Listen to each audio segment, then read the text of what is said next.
Buenas noches, estimados alumnos. Hoy día vamos a hacer la clase de interacciones entre proteínas, interacciones proteína-proteína y proteína-ácidos nucleicos. Entonces voy a hacer la presentación.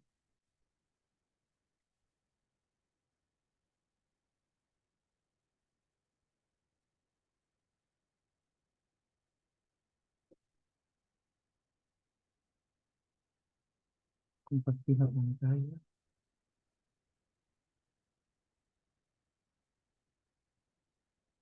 Bien, entonces, eh, esta, este tema está relacionado a lo que se conoce actualmente como interactoma, ¿no? Es decir, el estudio de las interacciones entre moléculas que suceden dentro de una célula, ¿no? Puede interaccionar una proteína con otra proteína, una proteína con un carbohidrato, o una proteína con un lípido, o con cualquier sustancia que se encuentre en la célula, como la molécula del agua, moléculas pequeñas como alcaloides en una célula vegetal, etcétera, ¿no? Esto es muy importante porque es lo que, en cierta manera, complementa lo que sucede dentro de una célula. Al igual como nosotros podemos reunirnos en un salón y podemos conversar, hay una interacción entre las personas que están conversando en esa reunión. Igual, las moléculas van a interactuar, ¿no? Para poder suceder distintos eventos, ¿no? Por ejemplo, la interacción con el ADN, entre las proteínas y el ADN. Esto es muy importante, por ejemplo, para lo que es la transcripción, la traducción, ¿no? En este caso, interacción de la DNA polimerasa con el ADN o con los factores de transcripción para expresar un RNA. Entonces, para conocer un poco qué cosa es el interactoma, como indica allí en la lámina, es el conjunto completo de interacciones moleculares en una célula particular. El término se refiere específicamente a interacciones físicas entre moléculas. Entonces, para ello, obviamente, dado que son interacciones físicas, se necesita conocer intrínsecamente cada una de las moléculas. En el caso de las proteínas, esto felizmente existen ya muchas investigaciones desde el siglo pasado de físicos, por ejemplo, que estudiaron estructuras cristalinas de las proteínas y que finalmente en algunas, obviamente no todas las proteínas que se han estudiado, se conocen patrones, ¿no? Y de ahí que por lo menos se conocen que en una proteína pueden existir dominios que se repiten entre una y otras proteínas. Y a través de este estudio de estos dominios se pueden generar familias de proteínas y al final, si una proteína tiene un determinado dominio, anticipar qué función puede tener esa proteína. Entonces, el interactoma estudia toda esa parte. Y dentro de este interactoma, lo que vamos a estudiar es una parte que es lo que es la interacción proteína-proteína y la interacción proteína-ADN. Empezamos con las interacciones proteína-proteína, ¿no? Es decir, eh, monómeros que van a interactuar para formar dímeros, tetrámeros, ¿no? Etcétera, pueden formar complejos. Y estos complejos multiproteicos, obviamente, al interactuar, van a tener determinadas funciones. Por ejemplo, la hemoglobina, ¿no? Cuando está en su forma de monómero, no ejerce una determinada función. Necesita interactuar con sus con sus dos monómeros distintos, alfa y beta, ¿no? Para formar un tetrámero, ¿no? Y finalmente la hemoglobina, de esta manera, recién adquiere una función.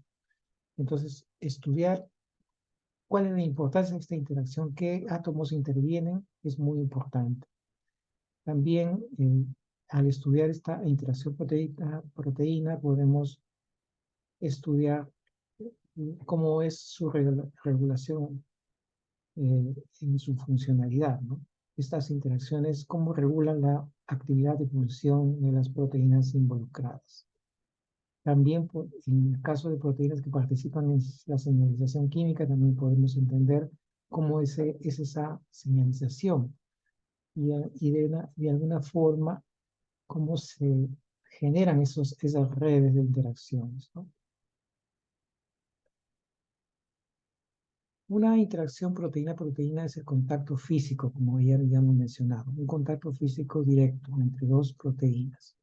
Teniendo en cuenta que las proteínas llevan a cabo la mayoría de los procesos celulares y raramente funcionan solas, es importante estudiar esas interacciones.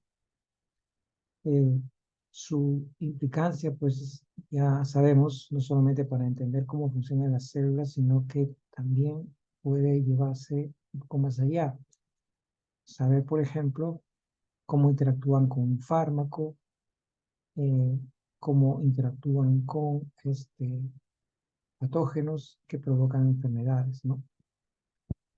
En levadura, por ejemplo, se conoce que existen entre 10.000 y 30.000 interacciones de proteínas que solamente existen en esa célula de levadura. Es una estimación, eh, digamos, eh, razonable, digamos, ¿no? Que probablemente pueden ser más interacciones, ¿no? Van más de 20.000 interacciones.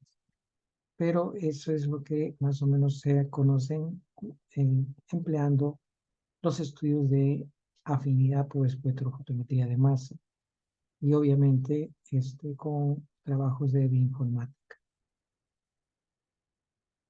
Tenemos acá, por ejemplo, 4 tipos de moléculas que están interactuando, ¿no? Por ejemplo, en la figura A hay 2 proteínas que en este caso de color azul tiene un dominio hélice alfa y el de color marrón también hay otro dominio hélice alfa.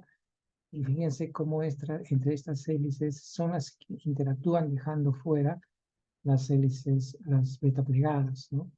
Entonces aquí, por ejemplo, se conoce que es muy importante la presencia de estos dominios hélice alfa para que interactúen. En la B también sucede lo mismo, pero vemos que, por ejemplo, en una de las proteínas, en el caso del verde y el rojo, vemos que las hélices alfa son más pequeñas, ¿no? Comparado con la otra que es más grande. Y tiene esa misma estructura, ¿no? La interacción sucede a nivel de las hélices alfa.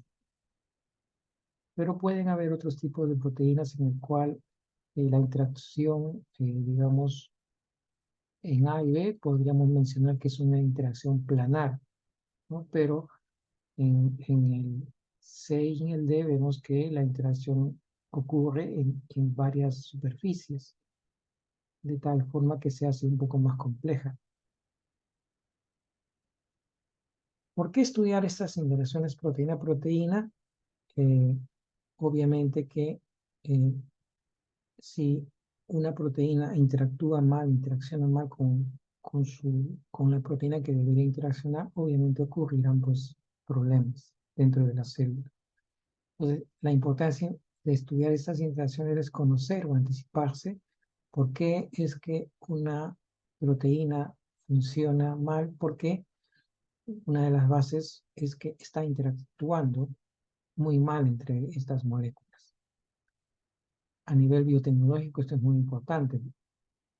Si nosotros queremos producir proteínas que puedan ser usadas como terapia, por ejemplo la insulina, tenemos que producir una insulina que interactúe adecuadamente con los receptores de insulina dentro de nuestras células.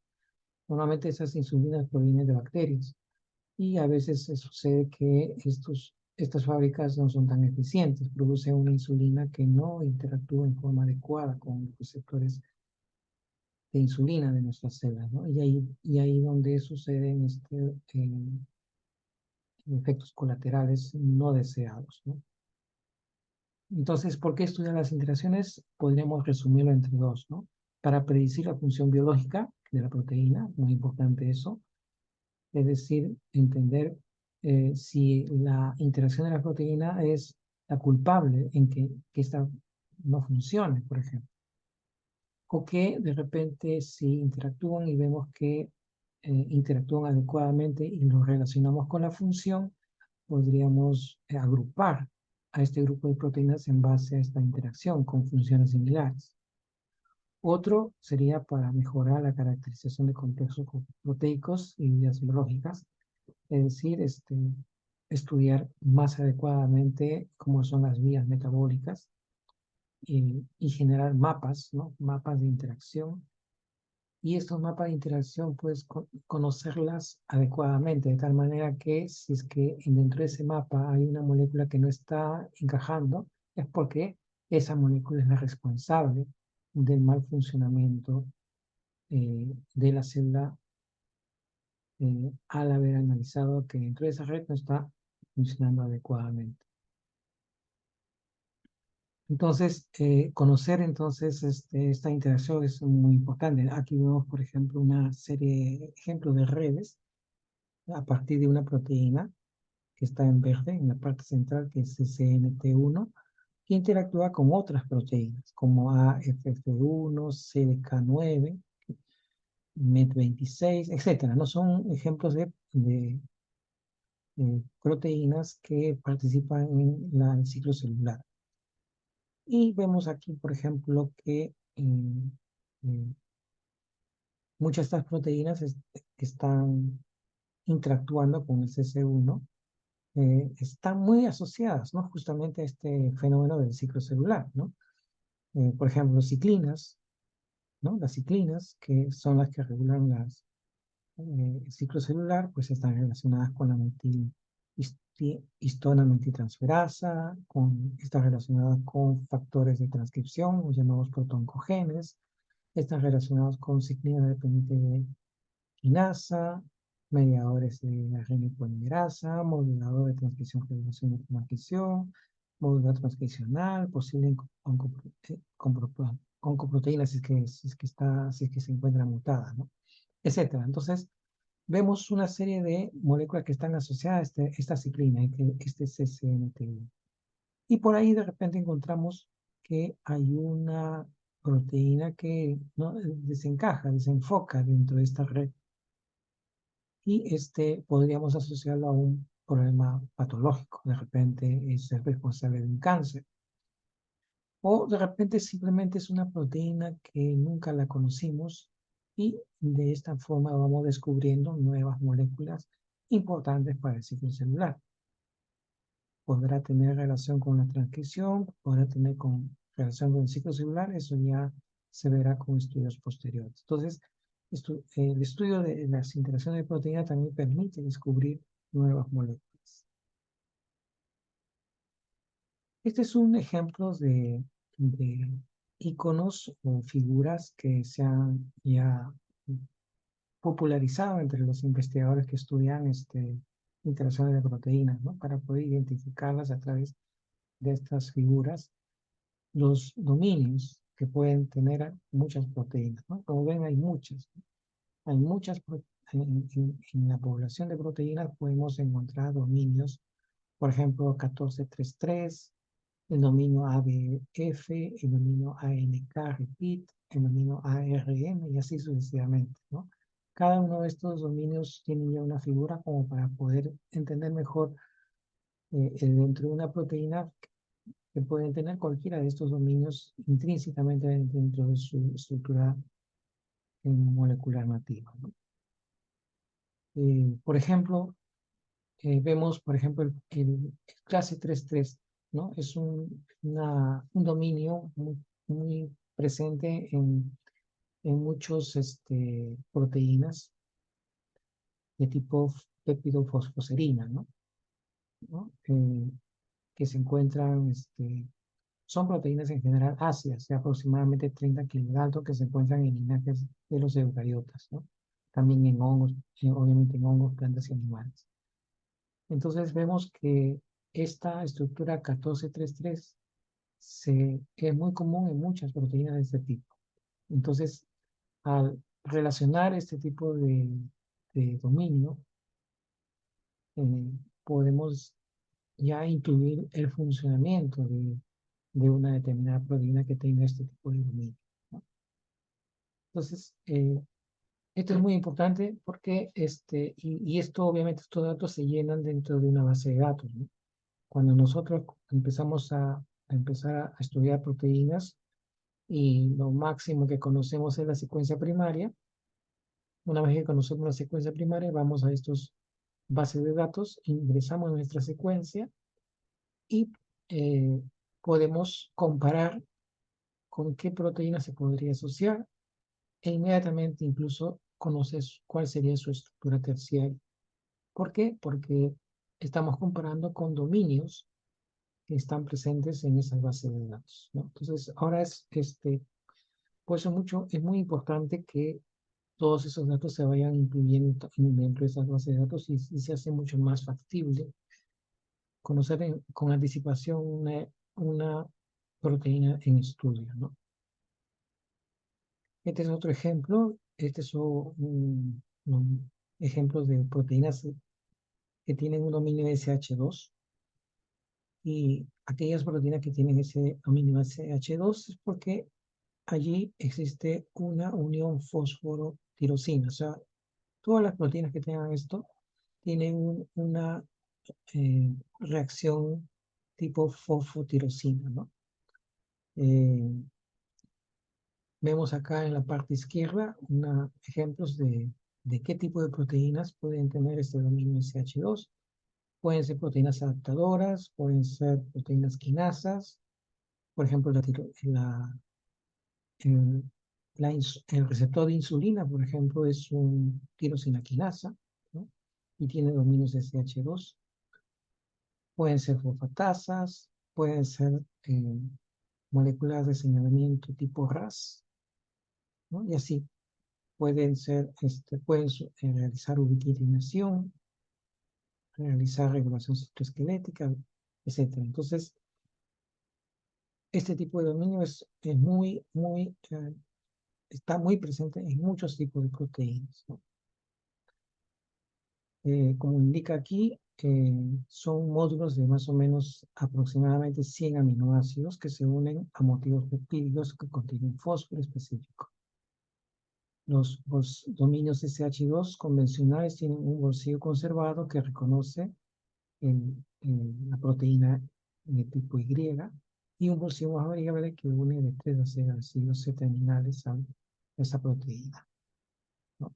Entonces, este es otro ejemplo de dominio SH3, ¿no? Que también está muy presente en proteínas que tienen o cumplen como función que son ricos en prolina, ¿no? Son ricos en prolina y a través de esa prolina se produce un ligamiento con otras proteínas. Normalmente son proteínas que tienen 5 cadenas beta antiparalelas empaquetadas, ¿no? Eh, Este es otro tipo de dominio, el PDZ, ¿no? Que contienen entre 80 y 90 residuos que se pliega en una estructura con un sándwich de cadena beta y dos hélices alfa, ¿no? Etcétera. Entonces, si alguien desea ver mucho más dominios, esta página que está acá, Passdown Lab, ahí pueden encontrar más ejemplos de cada uno de estos dominios que hasta ahora se conocen dentro de las proteínas.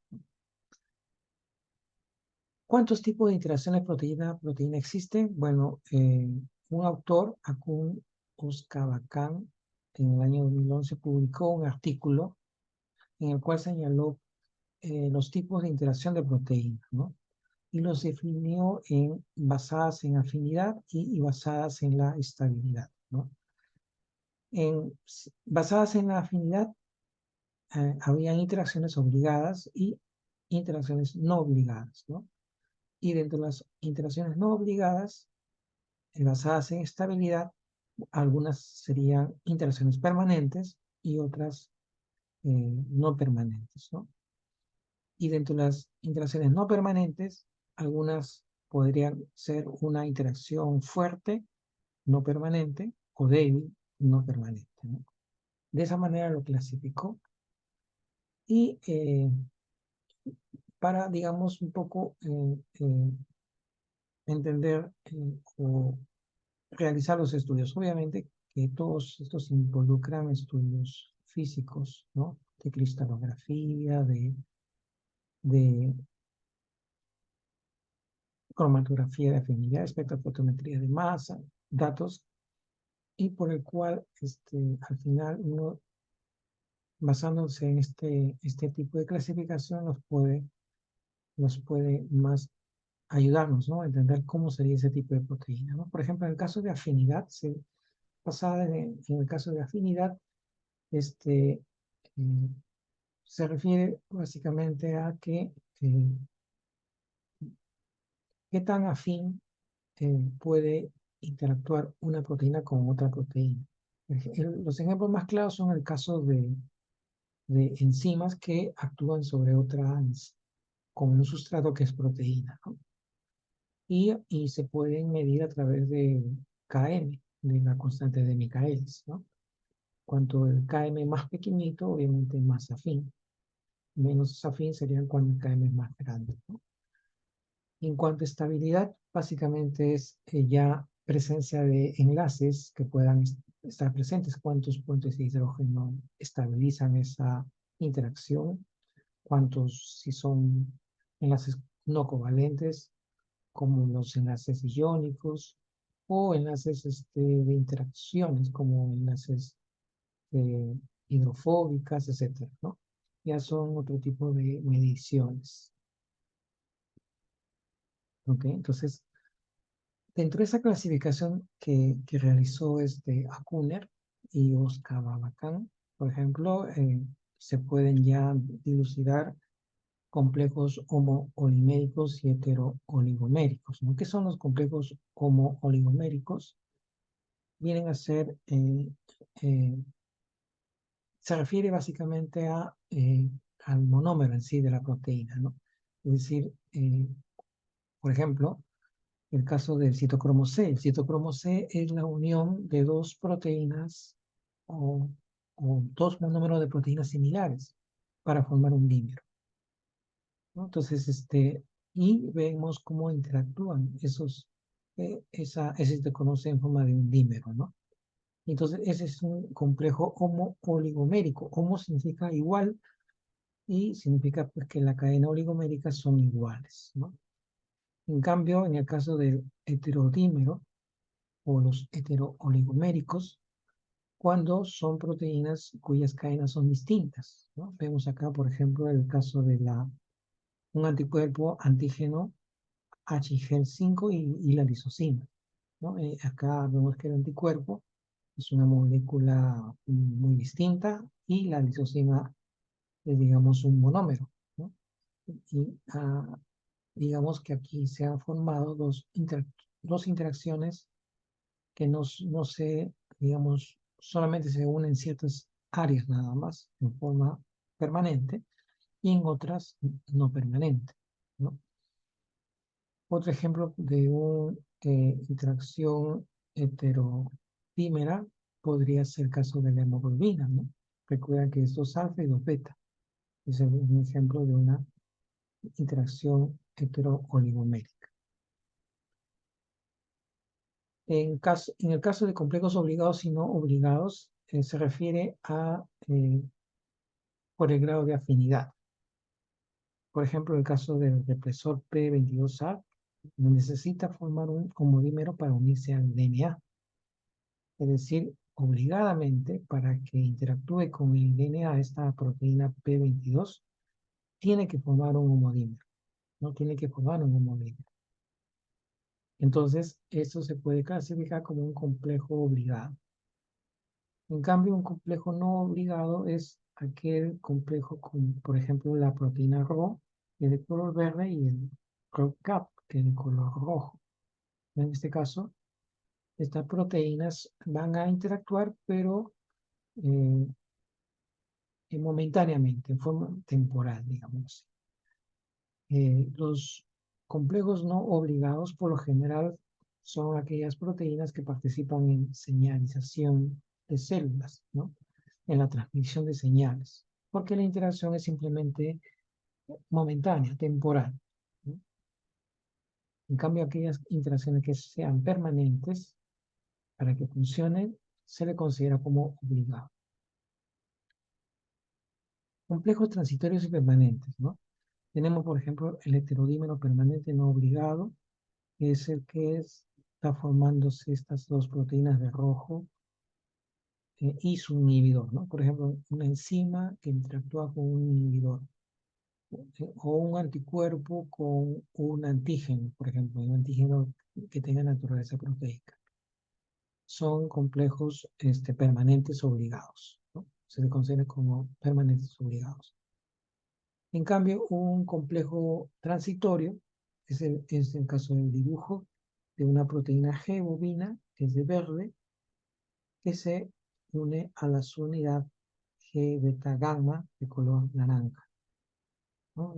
Son igual como el caso del anterior, en las proteínas que participan en el sistema de señalización, que son interacciones transitorias, se clasifican como complejos transitorios, ¿no?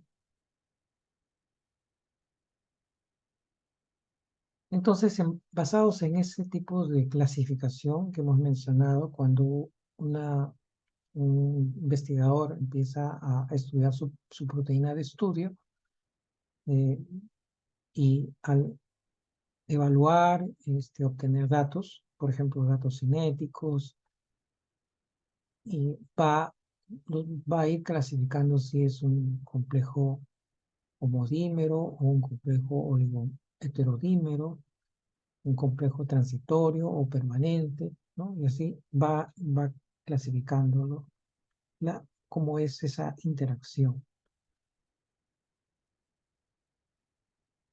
En esta tabla se ve, por ejemplo, la caracterización estructural de tipos de complejos proteína-proteína. Ven, por ejemplo, que cuando eh, hay un índice que le llaman el ASA, que está basada en la distancia en Armstrongs entre una proteína y otra proteína. Cuando normalmente es menor a 1500 Armstrongs de distancia, normalmente se considera como una molécula no obligada y no permanente, ¿no? En cambio, si la distancia está entre 1500 y 10.000, es un permanente obligado, ¿no? Y en cuanto a estructuras secundarias, en los obligados y no permanentes eh, y no obligados, normalmente existen hélices alfa y random coils, ¿no? O giros. En cambio, en los obligados y permanentes normalmente hay hélices alfa y beta plegada, ¿no? Esa es una característica. En cuanto a la polaridad, por ejemplo, en los que son no obligados y no permanentes es alto. En cambio, en los que son obligados y permanentes es bajo, ¿no? En cuanto a los cambios conformacionales, en los obligados y no permanentes es bajo. En cambio, en los obligados y permanentes es alto. Hay un alto cambio conformacional cuando interactúan estos dos tipos de proteínas, ¿no? Y así podemos encontrar características de cada uno de estos tipos de proteínas. Entonces, cuando uno estudia cada una de estas proteínas, tiene que estudiarlas en base a la naturaleza de la superficie de interacción, es decir, estudiar la superficie accesible de esta proteína que esté asociada ya sea al disolvente, por ejemplo, al agua, en el caso de las proteínas globulares, ¿no? O solubles, por ejemplo, normalmente cuando estas proteínas globulares o solubles están asociadas al disolvente, hay un 55% de área disponible, ¿no? De área polar disponible. En cambio, hay un 20% de área cargada. En casos particulares, estas proporciones pueden ser sustancialmente distintas. Y las interacciones que se establecen son de tipo efecto hidrofóbico, fuerzas de Van der Waals, puentes de hidrógeno, interacciones electrostáticas. La importancia relativa depende de cada complejo, ¿no? Entonces, aquí se van incluyendo datos de la proteína en estudio, por ejemplo, la distancia en Armstrongs entre un área polar versus un área no polar, ¿no? También si hay presencia de puentes de hidrógeno, etcétera. Entonces, todas estas interacciones se van estudiando. Obviamente, estos estudios se realizan en cristales de proteínas, ¿no? Proteínas cristalizadas, en el cual se les someten a técnicas como rayos X, difracción de rayos X, NMR, resonancia magnética, etcétera, ¿no? ¿Cómo se estudian este tipo de interacción, ¿no? Hay varios métodos que se usan para poder estudiar estos tipos de interacciones, ¿no? Tenemos, por ejemplo, el ensayo de doble hibridación, es uno de los más usados para detectar interacciones proteína-proteína y también proteína-ADN. La coprecipitación permite identificar proteínas que interactúan físicamente a través de su coprecipitación en un ensayo de inmunoprecipitación y también los análisis de interferencia, ¿no? Es decir, acá la inhibición de la proteína específica afecta a otras proteínas con las que interactúa, revelando sus interacciones, ¿no? Aquí, es decir, aquí en un sistema de expresión lo que se hace es impedir la traducción de una determinada proteína, ¿no? Y al no haber esta proteína, ver a las otras cómo realizan sus funciones. Normalmente, si no está presente la proteína de interés, obviamente no funcionará y de esta forma se va estudiando la importancia, ¿no? De la importancia que tiene la interacción. En el caso del sistema de dos híbridos de levadura que mencionamos primero, es una técnica in vitro eh, que involucra la construcción de una proteína que va a interactuar con otra proteína, ¿no? Entonces, en una proteína la que vamos a estudiar, que va a interactuar, se le construye a través de un plásmido, ¿no? Un plásmido que va a contener la secuencia de ADN para expresar la proteína y otra que le vamos a llamar eh,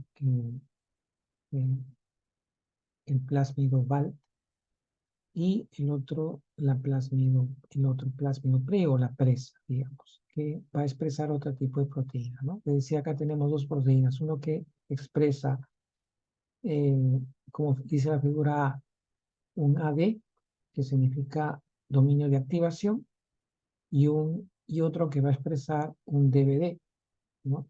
Un DVD, un dominio de unión al ADN. Entonces, eh, cuando interactúan estas dos proteínas, el AD y el DVD, ¿no? Cuando interactúan, ¿cómo lo vamos a observar? ¿Cómo vamos a verificar que han interactuado? Para eso, este, eh, estos AD y DVD son proteínas fabricadas dentro de estos plásmidos, ¿no? El DVD es el que se va a unir al ADN y cuando se une al ADN va a activar a la RNA polimerasa y de esta manera va a expresar el gen, en este caso el gen LAC-Z, ¿no? Expresa el gen LAC-Z. Eh, y pero eso va a ocurrir siempre y cuando AD y DVD interactúan, ¿no? Si AD y DVD interactúan, la RNA polimerasa va a activar y transcribir el LAC-Z, ¿no? Entonces, ese es el sistema normal. Entonces, para estudiar en este caso dos proteínas de nuestro interés, en este caso sería en la proteína X y la proteína Y, a la proteína X se le va a ligar, se le va a unir al DVD y la proteína I se le va a unir al AD. Entonces, si hay una interacción adecuada, cuando interactúa el AD y el DVD, en teoría han interactuado bien el X y el Y. Y entonces se va a expresar el gen LAC-Z. ¿Qué pasa si no interactúan bien? Al no interactuar bien, el X y el Y nunca se van a juntar, y al no juntarse, tampoco el DVD y el AD se van a juntar. Entonces no se va a producir la expresión del gen LAC-Z. ¿Cómo lo vemos en una placa? Porque estas son cepas de levadura, ¿no? ¿Cómo lo vemos en esa placa? Cuando se expresa el gen LAC-Z, este se va a colorear en el cultivo de color azul, porque en ese gen LAC-Z está presente el GAL4, ¿no? El GAL4 nuevamente es un colorante que es incoloro, pero cuando se oxida se forma en forma color azul, ¿no? Entonces, cuando nosotros vemos placa de color azul, significa que ha habido una interacción adecuada entre la proteína X y la proteína Y. Y cuando vemos colonias incoloras, entonces decimos que no ha habido interacción adecuada entre el X y el Y. De esa forma, entonces se puede realizar estos tipos de ensayos, ¿no? Y esto se denomina el sistema de dos híbridos de levadura, o I2H, ¿no? Otra técnica que se usa en estos tipos de estudios es la transferencia de energía por resonancia de fluorescencia, ¿no? O llamada también FRET, ¿no? En este caso, es parecido al anterior, pero en vez de usar el sistema de levadura, ¿no? Y el GAL4, acá lo que se usa son eh, moléculas fluorescentes, ¿no? En este ejemplo vemos una molécula que se llama CFP, que va a emitir una luz azul a 475 nanómetros, ¿no? Y otra fluorocromo que se llama IFP, ¿no? IFP, que va a emitir fluorescencia a 525 nanómetros, ¿no? Entonces, ¿qué va a pasar, no? Cada uno de estos fluorocromos se une a la proteína de interés, ¿no? Por ejemplo, el CPF se une a la proteína A y el IPF se une a la proteína B, ¿no? Si la proteína A y la proteína B interactúan en forma adecuada, como vemos en la parte derecha, el CPF y el IPF también se van a juntar. Y cuando se juntan, se va a detectar la emisión de luz del IPF, ¿no? ¿Por qué? Porque el CPF lo que se le va a dar es una luz más o menos de 430 nanómetros, se le va a excitar, entonces esta CPF va a emitir una energía, ¿no? Y esa energía va a ser absorbida por el IPF. Y al absorber esa energía, el IPF emite fluorescencia de color verde. Entonces, si vemos en una placa ELISA un pocito de color verde, es porque ha habido una interacción adecuada entre la proteína A y la proteína B. En cambio, si no ha habido ese color verdecito, solamente se ve un color celeste, porque solamente al excitar al CPF emitió un color celeste. Entonces, decimos que no ha habido interacción entre la proteína A y la proteína B. Acá vemos otro gráfico del FREP similar a lo que hemos explicado anteriormente, solamente para mencionar que lo que se detecta es en este caso, es otro fluorocromo, ¿no? El RFP de color rojo, ¿no? De color rojo. Entonces, cuando interactúa o cuando se le excita al GPF, este va a emitir un color verde, ¿no? Se excita y este va a emitir un espectro de color verde. Y lo mismo va a suceder con el rojo. Si se le excita, va a emitir una coloración roja. Dentro del experimento, cuando se le excita al GPF, y en teoría va a emitir ese espectro de color verde, esa energía no se observa porque es absorbida por el RFP. Y el RFP es el que finalmente emite el color rojo. y es lo que se va a observar en las placas de Gleason, ¿no? Cuando las proteínas X e Y interactúan adecuadamente, se ve en la placa de Gleason un color rojito. En cambio, y significaría que ha habido una buena interacción entre las proteínas X e Y. En cambio, si no ha habido interacción, significa, y se va a ver en la placa de Gleason solamente color verde. Otro ejemplo de ensayos son los llamados ensayos de complementación de fragmentos de proteínas, o también llamado PCA, Protein Fragment Complementation Assays. Similares al anterior, ¿no? En este caso son proteínas que se han unido digamos, un reportero, le llaman un gen reportero, ¿no?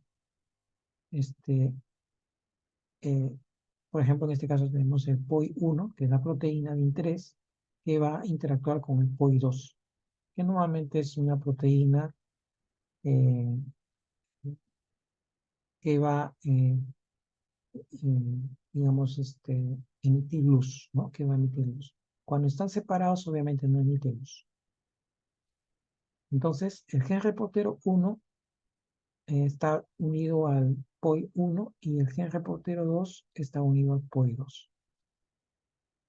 Entonces, ambos genes expresan, obviamente, eh, ambas proteínas, digamos, obviamente, que son, eh, tienen que interactuar, ¿no? Y al interactuar, obliga a que también el POI1 y el POI2 interactúen.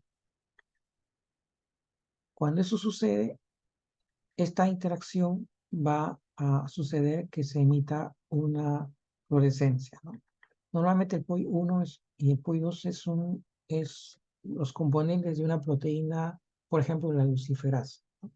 La luciferasa es una proteína que emite fluorescencia, ¿no? Eso sucede, por ejemplo, en las luciérnagas, ¿no? Las luciérnagas tienen una proteína de tipo luciferasa. Hay algunas bacterias que también emiten tienen un tipo de proteína llamada luciferasa o familia de luciferasas, ¿no? ¿Qué ha sucedido? Que en este caso, se ha modificado a esa proteína para producirla en dos partes. Esa luciferasa, digamos, está partida en dos, ¿no? Y lo que se hace cuando esas dos proteínas, ¿no?, interactúan es como un Lego, ¿no? Se juntan con el otro y de esta forma se completa toda la estructura de la luciferasa, entonces la luciferasa es la que va a emitir la fluorescencia.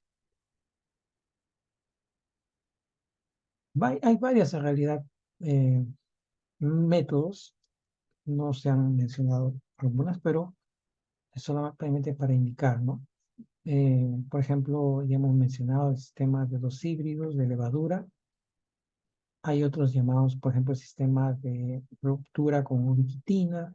El FRET ya se mencionó. El TFRET, que es una variante del FRET. El VIC-FC, ¿no?, que usan fluorocromos. El FLIN-FRET, Spring Separase Complementation, etc. Hay varios tipos de técnicas que se pueden utilizar dependiendo del interés del investigador. Acá hay otros métodos más que se utilizan para el estudio de la interacción proteína-proteína, ¿no? De los métodos físicos, por ejemplo, los rayos X y la resonancia magnética, ensayos de competencia de tipo inmunológico, ELISA, por ejemplo, ensayos de retardación en gel, el doble híbrido, la cromatografía de afinidad, el vía core, el microarreglo de proteína, etc. Hay muchas técnicas que se pueden utilizar para estudiar interacciones entre proteína y proteína. Ahora vamos a ver lo que es las proteínas que vienen al ADN, ¿no? En realidad, los ácidos nucleicos. Igual como hemos visto en el caso de interacción proteína-proteína, y vemos que existen dominios y cada uno de ellos tiene un icono característico. En el caso de esta unión de proteína-ADN también lo mismo, ¿no?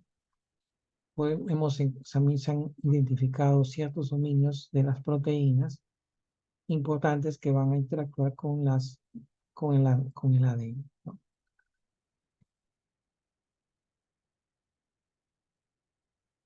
¿Para qué ¿O por qué interactúan estas proteínas de ADN? Obviamente para producir varios fenómenos como la regulación genética, como el inicio de la transcripción, como el reconocimiento del ADN, ¿no? Como la reparación del ADN, etcétera. Entonces, muchos de estos fenómenos que nosotros conocemos requiere el interés de conocer cómo es esta interacción proteína-ADN. Acá tenemos ejemplos o figuras de cómo interactúan estas proteínas, ¿no? Las proteínas de un ADN son proteínas que tienen dominios de unión al ADN y por lo tanto tienen una afinidad específica o general por el ADN monocatenario o bicatenario. Las proteínas de unión al ADN específicas de la secuencia generalmente interactúan con el surco principal del ADN, ¿no? Entonces casi la mayoría de las proteínas lo que indica interactúan con el surco mayor, ¿no? Con el surco mayor, casi la mayoría. Y hay muy pocas proteínas que interactúan con el surco menor. Tenemos acá figuras de, por ejemplo, una proteína llamada CRO que interactúa con el ADN. Y fíjense que la mayoría de esa proteína interactúa con el surco mayor. Vemos la interacción del ADN con las histonas, ¿no? Y vemos ahí que cubre básicamente toda la molécula de proteína y esta se ve que interactúa más con el grupo fosfato. Tenemos otro ejemplo de una proteína que se llama TOR, ¿no? Que vemos que interactúa, esta proteína tiene un dominio hélice-giro-hélice, ¿no? Es un factor de transcripción en realidad este tipo de proteína. Y la enzima de restricción EcoRB, por ejemplo, que se supone la proteína que va a cortar en cierta región del ADN, también vemos cómo interactúa y se observa, cubre tanto el surco mayor como el surco menor, ¿no? Por ejemplo, ¿no? Lo abraza casi en todo su alrededor a la molécula de ADN. Igual que en el caso de las proteínas, pues aquí tenemos que reconocer qué fuerzas están interactuando, ¿no? Tenemos fuerzas, por ejemplo, no covalentes, que son generalmente enlaces débiles, interacciones electrostáticas, interacciones hidrofóbicas, interacciones polares, fuerzas de Van der Waals, ¿no? Entonces, las electrostáticas, por ejemplo, son muy importantes, son las que dan, en este caso, son principalmente las cargas negativas que tiene el ADN por los grupos fosfato, ¿no? Obviamente que estas cargas negativas no podrán interactuar con aminoácidos que tengan carga de la misma carga, ¿no? Negativo con negativo, se van a repeler. Entonces tienen que interactuar con cargas opuestas, ¿no? Las hidrofóbicas, ¿no? Generalmente están interactuando mm, normalmente en las bases nitrogenadas o en los grupos donde no existan cargas. Las polares van a interactuar particularmente formando puentes de hidrógeno y la desintegración de Van der Waals, ¿no? Generalmente son fuerzas que dependen del tamaño de cada núcleo, de cada átomo, ¿no?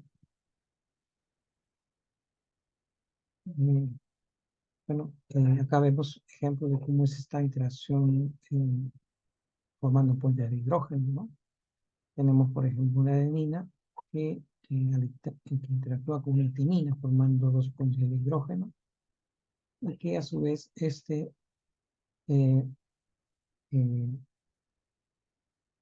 una proteína, por ejemplo, en este caso, lo que va a hacer es eh, unirse al surco menor, ¿no? Del ADN, ¿no? Rodeándolo, o al surco mayor, dependiendo de esta interacción. En este caso, la asparagina es la que se acerca más para unirse a los puentes de hidrógeno.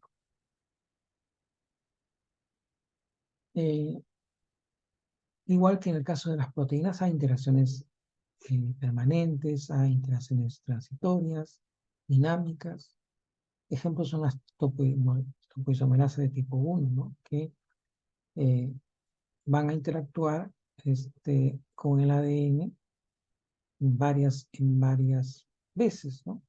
Uno, para abrir el ADN. Dos, para cortar una de las hebras del ADN. Tres, para seguir doblando el ADN y poder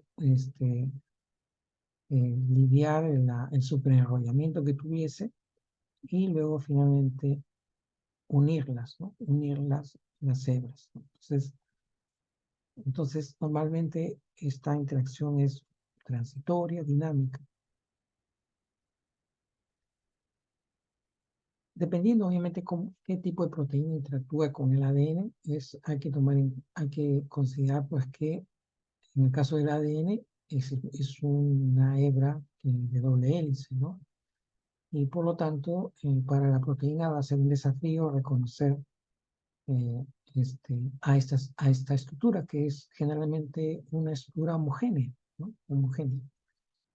Los ácidos nucleicos de cadena simple de su estructura son los más flexibles, permitiendo un acceso más fácil a sus grupos funcionales. El reconocimiento de RNA-proteína se asemeja a reconocimiento de proteína-proteína debido a la gran variedad de superficies que el RNA plegado puede crear, ¿no? Bueno, no estamos mencionando acá los RNAs, pero acá indica pues, que un RNA, dado que tiene muchas estructuras terciarias, ¿no? Pues se parece mucho a una interacción entre proteína y proteína. Y también las interacciones ácido nucleico proteína involucran frecuentemente cambios conformacionales en uno o más participantes. Clasificación de las interacciones moleculares de ácido nucleico y proteína. Tenemos interacciones inespecíficas, es decir, independiente de la secuencia y de la estructura, independiente de la carga y el secreto de azúcar fosfato, y pueden ser tanto con una sola cadena o con doble cadena, ¿no? Ejemplo de esta interacción son las ADN polimerasas. Ellas obviamente tienen que interactuar en cualquiera porque va avanzando, conforme va avanzando la cadena de ADN, va generando las cadenas hijas. Entonces tienen que interactuar en todas las áreas. Por lo tanto, se considera que es una interacción específica. Otro ejemplo de interacción específica son los que interactúan con las histonas, ¿no? En el caso del ADN polimerasa, por ejemplo, es una interacción más simple porque generalmente es un poco palmar, porque interactúa principalmente con enlaces de hidrógeno, o pulgar, ¿no? Que interactúan con las zonas con carga negativa, ¿no? Los fosfatos. En cambio, con las histonas es un poco más complejo esta interacción. Puede haber múltiples interacciones con puentes de hidrógeno, con cargas positivas, con cargas neutras, etc., ¿no? Clasificación de las interacciones moleculares de los ácidos nucleicos y proteínas. Ya hemos visto las inespecíficas, ahora vamos a ver las específicas. Las específicas son las que se denominan dependientes de secuencia, ¿no? Dependientes de secuencia, que son interacciones específicas con grupos funcionales de base nitrogenadas. Y existe un reconocimiento de secuencias específicas o de secuencias consenso, ¿no? Aquí, en este ejemplo, tenemos las llamadas secuencias consenso que hemos visto en clases anteriores, por ejemplo, para reconocimiento de la subunidad menor del ribosoma, ¿no? Tenemos la secuencia Charcano, la caja Tata, ¿no? Que son secuencias consenso. Entonces son acá interacciones denominadas específicas porque dependen de la secuencia. Y aquellas también, y otras que dependen de la estructura, ¿no?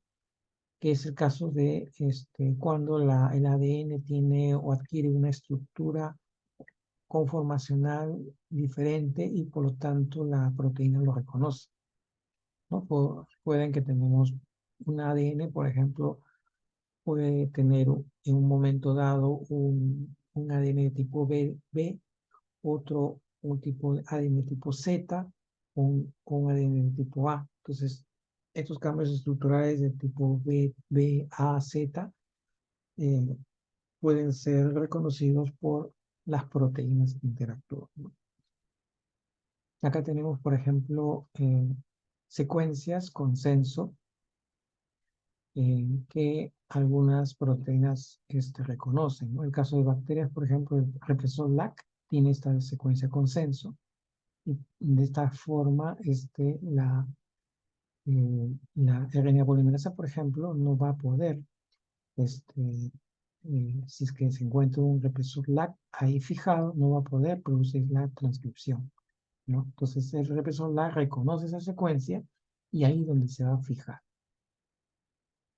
Tenemos en levaduras, por ejemplo, el GAL4, que no hemos mencionado anteriormente, que es muy utilizado para en, en levaduras, ¿no? Para identificar ese sistema I2H, ¿no? Ese sistema I2H para como estudio de interacción proteína-proteína, ¿no? Y así tenemos varios otros tipos de secuencias que son específicas, ¿no? Para determinadas proteínas o metabolitos que se juntan o se pegan a esos lugares.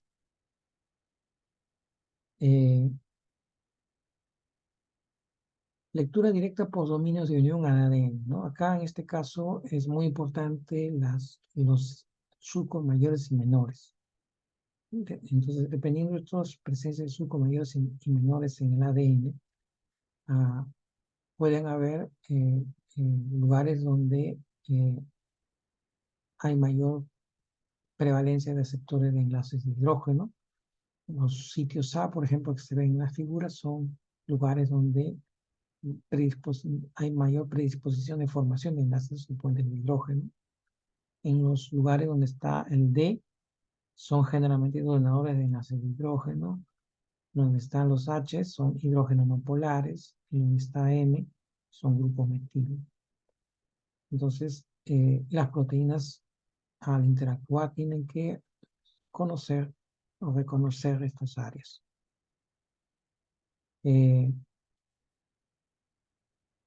Normalmente, el hélice de reconocimiento que se inserta en el surco mayor es la característica más común de las proteínas, ¿no?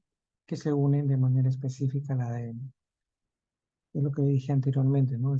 Normalmente las proteínas, digamos, tiene lógica porque las proteínas que interactúan con el ADN son, digamos, moléculas muy grandes, ¿no? Comparados con la fibra de ADN. Variaciones globales de estructura, ¿no? También podemos encontrar dentro de las proteínas y cuando interactúan con ADN, esas proteínas tienen tienen cierta forma o dominios que son, digamos, desde el punto de vista estructural, son característicos, ¿no? Por ejemplo, en una curvatura, si esta curvatura es rica en adenina timina, por lo general el ADN de tipo B, ¿no? Si esa curvatura es un ADN rico en guanina y citosina, normalmente es un ADN de tipo A. Y muy pocas moléculas de agua están presentes en esa área, en ese instante. Si una zona de adeninas, ¿no? Y cualquier otra base, normalmente es un ADN tipo B, y normalmente está ocupado el surco menor, y es una estructura muy rígida, ¿no? Que tiene un giro más o menos cada 4 pares de bases. La caja Tata, por ejemplo, que es una secuencia de consenso específica en bacterias, también en eucariotes, esa zona, por ejemplo, de ADN es altamente deformable, es un ADN de tipo A o también o una interacción TA, ¿no? Y aquí interactúan proteínas que se unen al ADN, ¿no? Típicamente aquí hay muchas proteínas que tienen el dominio TPP. Otras variaciones que podemos encontrar cuando se une una proteína con ADN son los denominados quiebres o kings, ¿no? Cuando hay una falta completa o parcial de apilamiento en un solo paso o par de bases, ¿no? Como se ve acá un king, es como un quiebre, ¿no? Aparentemente se ve como que fuera un quiebre, ¿no? Ahí. Y o un estrechamiento de surco menor, como se ve en la figura, cuando se genera por un patrón de enlace de hidrógeno distintos en cada par de bases de apilamiento. Entonces son figuras que pueden formar producto justamente de la interacción entre estas proteínas y el ADN. Estas son interacciones con secuencias consenso, ¿no? Por ejemplo, la secuencia COSAC, la secuencia Chandra-Grano que hemos visto, ¿no? Vemos normalmente que interactúan en esa secuencia consenso proteínas que pueden tener una cierta estructura, ¿no? Típica, ¿no? Por ejemplo, en este caso, en este dibujo, se ve una proteína que aparentemente es una eh, tipo leucina cremallera, ¿no? Da la impresión que tuviese esa forma, ¿no? Entonces, eh, estas interacciones que hemos visto, que pueden ocurrir entre la proteína y el ADN, si analizamos a la proteína, eh, podemos ver, digamos, que existen ciertas zonas que se van a repetir dentro de la proteína, ¿no? Al cual le vamos a denominar dominios. Un dominio, por ejemplo, GAL4, por ejemplo, normalmente tiene dos dominios característicos, ¿no? Que se han coloreado de morado y de naranja, ¿no? El GCN4 tiene dos dominios también, pero es un poco más grande la cadena de aminoácidos. El GR es de tres dominios, el CP1, tres dominios, así, ¿no? Entonces, entonces en base a eso, a lo que se le conoce como la teoría modular, es que se han clasificado varios tipos de modelos de proteínas. Una de ellas es el hélice vuelta hélice, ¿no? Que normalmente se descubrió en bacterias.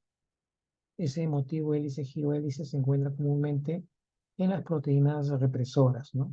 Y es de cerca de aproximadamente 20 aminoácidos de lado. Y consta de dos hélices, ¿no? Una de las cuales reconoce el ADN. Son comunes en las proteínas que regulan los procesos de desarrollo.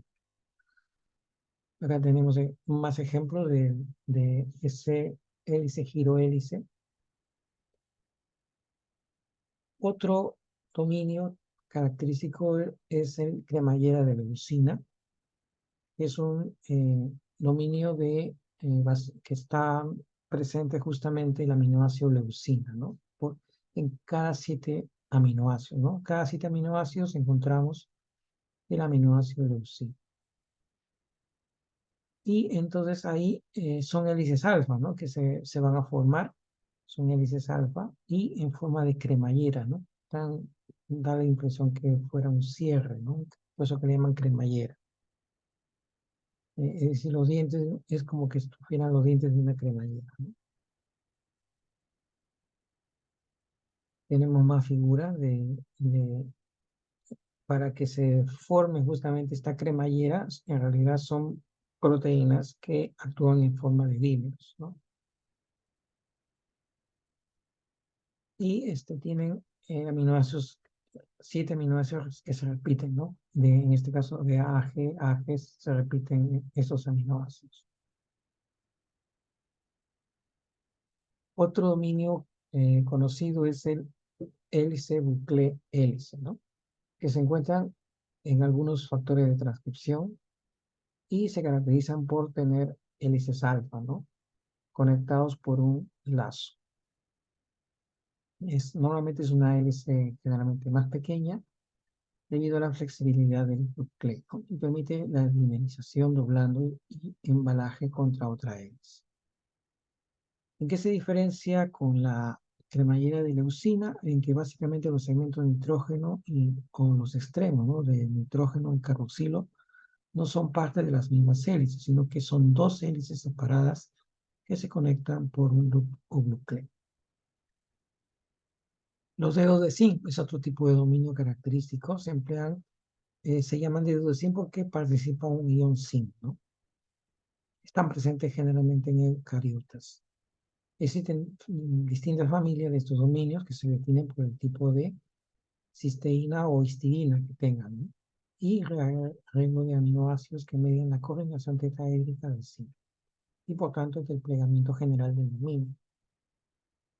Normalmente tienen entre más o menos 23 y 30 aminoácidos, ¿no?, de largo, ¿no? Y está estabilizado mediante la coordinación de los iones de zinc o residuos de zinc de coordinación regularmente espaciados.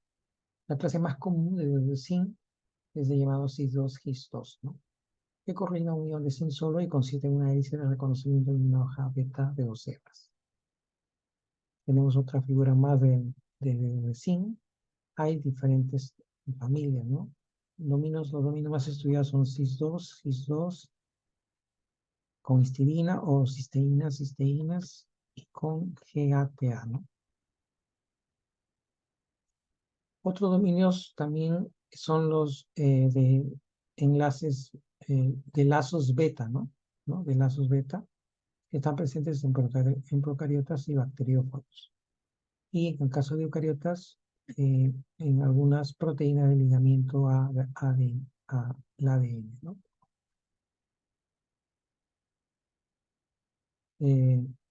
Otros dominios son, por ejemplo, el plegamiento de tipo inmunoglobulina, presentes en eucariotas superiores, y que se encuentran normalmente en los anticuerpos. Consta de una estructura beta, una estructura beta plegada, ¿no?, con grandes bucles conectados, los cuales sirven para reconocer cualquier surco de ADN, ¿no? Tenemos otro tipo de dominio, el HMG, el High Mobility Group, que se encuentra en las proteínas del grupo de alta movilidad que participan en una variedad de procesos dependientes de ADN, como la replicación y la transcripción. Hay dos subclases, uno de unión inespecífica, que tiene varios dominios HMG, y otras de unión específica, que tienen solo un dominio, ¿no? Y se unen principalmente al surco menor. Los clústeres binucleares zinc, ¿no?, que exclusivamente en hongos, y el dominio se pliega alrededor de 2 iones de zinc que son coordinados directamente por 4 residuos de cisteína. ¿Cómo se estudia esta interacción proteína-ácidos nucleicos? Una de las técnicas es llamado EMSA, ¿no?, o ensayo de cambio de movilidad electroforética, ¿no? Consiste en que el ADN, pequeños fragmentos de ADN, primeramente se preparan, pueden prepararse por PCR, por ejemplo, y a ese se le va a mezclar con la proteína de interés, ¿no?, una proteína de interés, y en teoría esas proteínas se van a unir a esos pequeños fragmentos de ADN. Entonces, una vez que se han unido esos, se hace una corrida electroforética, y las que se retrasan en las que están unidas a las proteínas, ¿no? Las que no están pegadas a la proteína es la que van a migrar con mayor facilidad. De esta manera se van separando. Entonces, van a haber por general tres rangos de bandas o 3 niveles, ¿no?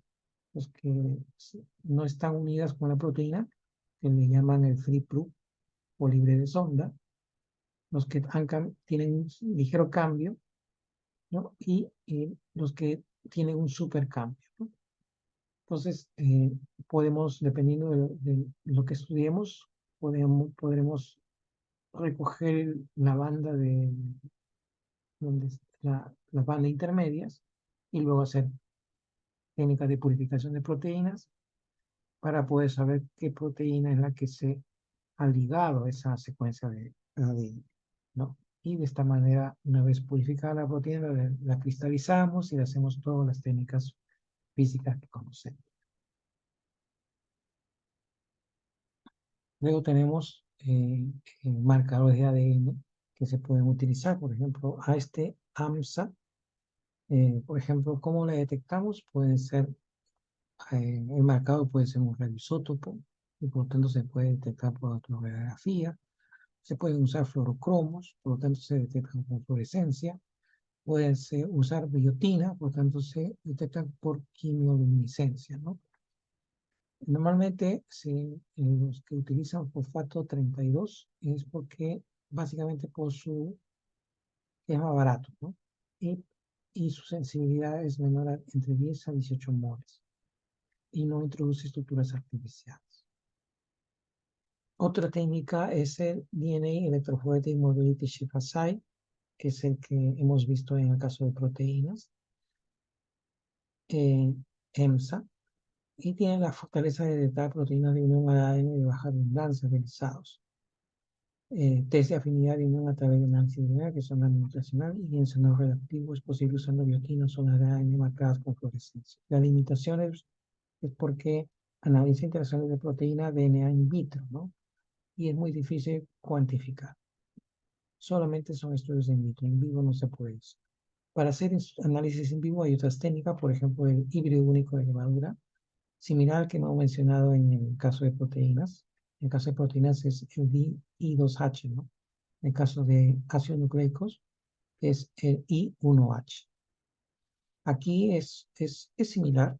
Se fabrican proteínas por plásmidos para producir una proteína T y una proteína D, ¿no? Que se supone van a interactuar. En este caso el AD se supone es la proteína que se va a unir al ADN y el TF es la proteína, digamos, que se va a pegar al AD. Entonces, si uno quiere estudiar cómo es esta interacción entre TF y el AD, entonces podemos usar este sistema, ¿no? Entonces, el AD se supone es el que va a interactuar con el gen, pero si hay una buena interacción, el AD va a interactuar con el reportero y va a producir una proteína fluorescente, ¿no? Por ejemplo, o el gen reportero es general 4, ¿no? Que va a expresar eh, una sustancia de color azul, ¿no? Si no hay interacción adecuada entre el TF y el AD, obviamente no se va a producir el color azul. Es parecido como explicamos en el caso de proteínas. Otra técnica que se utiliza en este estudio es la técnica de la huella, en el que tenemos un ADN que se va a marcar con la proteína, se va a pegar a la proteína, y tenemos como control un ADN que no tiene proteína, ¿no? Luego lo que hacemos es cortamos el ADN o lo digerimos por encima de la restricción, por ejemplo, y obviamente que en la zona donde la proteína está pegada al ADN no se va a poder cortar, el enzima de restricción no lo va a poder cortar. Entonces, eh, lo que va a hacer, podemos revelar en una electroforesis que si por ejemplo normalmente hemos cortado el ADN, hemos tenido una especie de escalera, y luego vemos donde hemos agregado la proteína que hay una banda que no se observa, es porque esa proteína se pegó a esa secuencia de ADN, se quedó y se quedó en el pozo, digamos, no pasó, ahí quedó en el pozo. Entonces, es esa secuencia, esa zona que se supone la proteína se ha pegado a la ADN. Entonces, este es lo que se llama la huella protectora, ¿no? Como dice acá, este método comienza mezclando el ácido nucleico de interés con la proteína de unión en un estudio. Luego, un reactivo enzimático o químico escinde el ácido nucleico, excepto la región protegida por la proteína, en caso de que se forme un complejo entre el ácido nucleico y la proteína, ¿no? El ácido nucleico es encendido, se somete a una electroforesis desnaturalizante para identificar el segmento protegido, representando por un espacio en las bandas de los productos. La decisión, la huella en comparación con un carril contiene los productos de excesión de ADN libre. Otro método es la selección de sitio de unión, ¿no? Es casi parecido también con el anterior, pero en este caso eh, se denomina selección de sitio de unión CEVEX, ¿no? Igual el ADN se va a unir a una proteína, primero obviamente vamos a generar una serie de nucleótidos. Vamos a sintetizar pequeños nucleótidos, ¿no? Y sobre esos pequeños nucleótidos vamos a pegar el ADN. En algunos ADN se va a pegar, no en otros no se va a pegar. Entonces, sometemos a electroforesis tipo EMSA, ¿no? El método EMSA, y vamos a ver pues que las que no tienen proteína pues, se van a ir, el ADN se va a migrar rápidamente y las que sí están pegadas se van a quedar retenidas.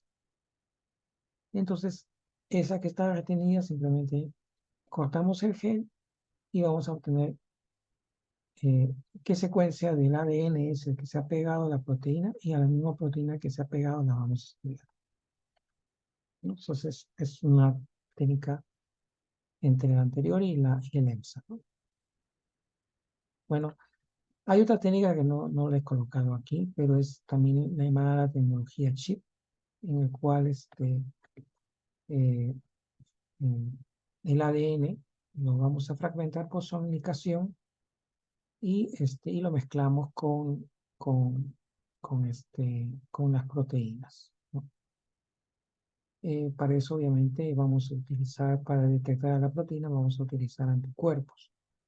Es decir, estos anticuerpos son los que van a pegarse con la proteína de interés.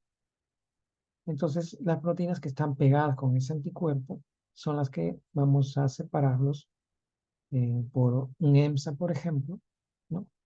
Y luego el ADN que está pegada, la separamos de este ADN y le vamos a hacer un secuenciamiento con NGS, ¿no? Eso se le denomina tecnología chip porque todo este trabajo se hace en microchips. Hay más métodos, igual que el caso de las proteínas, que no se han mencionado, pero que lo vamos a mencionar ahora. Son eh, cromatografía de afinidad, espectrometría de masa, aplicación de bioinformática de los motivos de unión al ADN, búsqueda de secuencia blanca de una proteína, por ejemplo, el método CELS que hemos mencionado, o secuenciación con proteínas de interacción con la secuenciación, los métodos CHIPS, el mapeo de interacción en la EMSA y también huella dactilar o fingerprinting, que son ensayos de protección y de interferencia, ¿no? Distintas técnicas que eh, van a complementar finalmente conocer la interacción ADN-proteína, ¿no? Otras técnicas tenemos la criptografía de rayos X, espectrofotometría eh, de masa, microismo circular, microscopía electrónica. Ensayos funcionales tenemos técnica de mutaciones en el sitio blanco, mutaciones en la proteína, ensayo de genes reporteros. Todos estos estudios obviamente se tienen que depositar en bases de datos, ¿no? Es una especie de colaboración que los científicos normalmente realizan, ¿no? Una especie de colaboración mundial. Y existe en realidad una decena de bases de datos y va a depender del interés del investigador, ¿no? Por ejemplo, Database o Interactive Protein es una base de datos que documenta interacciones moleculares, datos de proteína a proteína, eh, determinadas experimentalmente por los métodos de doble híbrido, por los métodos de inmunoprecipitación, ensayos de bloqueo con anticuerpos monoclonales y anotaciones extraídas de la literatura científica, entre otros, ¿no? Entonces, si alguien tiene una proteína que ha estudiado, puede ir a esta base de datos y buscar si es que existen similaridades, proteínas similares o secuencias de ADN similares. Otra base de datos es el Molecular Interaction Databases, que contiene información sobre complejos moleculares, interacción entre dominios, modificaciones enzimáticas de las proteínas interactuantes, constantes de unión y otros datos cinéticos, ¿no? Otra base de datos, por ejemplo, es una base de datos japonesa que tiene datos de relaciones binarias y comparación de grafos que involucran genes y proteínas. Contiene interacciones proteína-proteína obtenidas por doble híbrido en Saccharomyces cerevisiae y Helicobacter pylori y por otras extraídas de la literatura científica, ¿no? En realidad hay muchas más bases de datos, pero bueno, algunas ya por costos han desaparecido, ¿no? Y no he encontrado muchas más, pero estoy seguro que podemos encontrar mucho más en la literatura. Muchas gracias.